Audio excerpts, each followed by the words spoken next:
There we are. For Marion Greer, aged 86, visits to the ballet are sadly a thing of the past.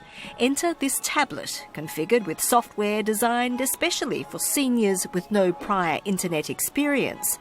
The new personalised device simplifies the web, doing searches on pre-selected topics such as Australian ballet.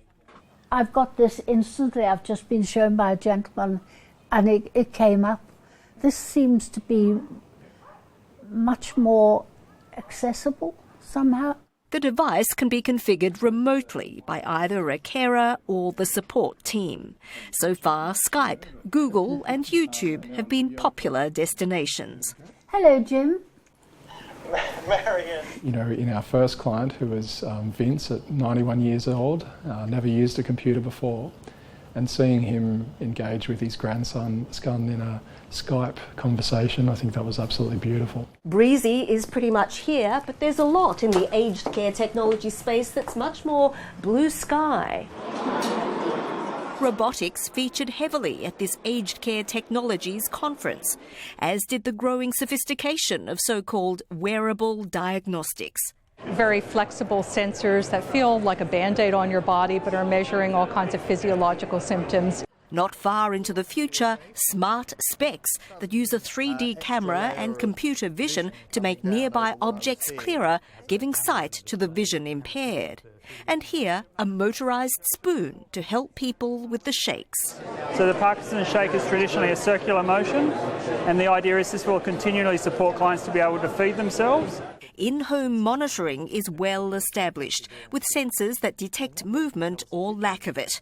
When necessary, a carer or response centre is notified.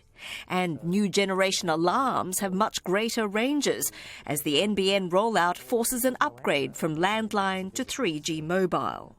Home monitoring has become a backup, even an alternative to alarm pendants, which some older people avoid so as not to be easily identified as vulnerable.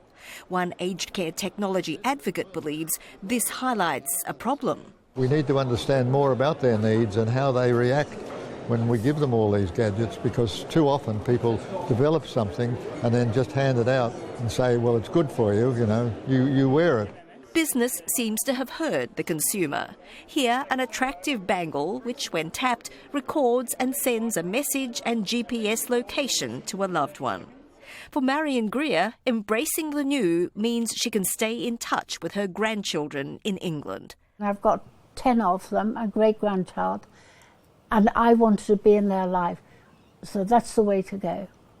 Modern technology. Rena Sarumpaet, SBS World News.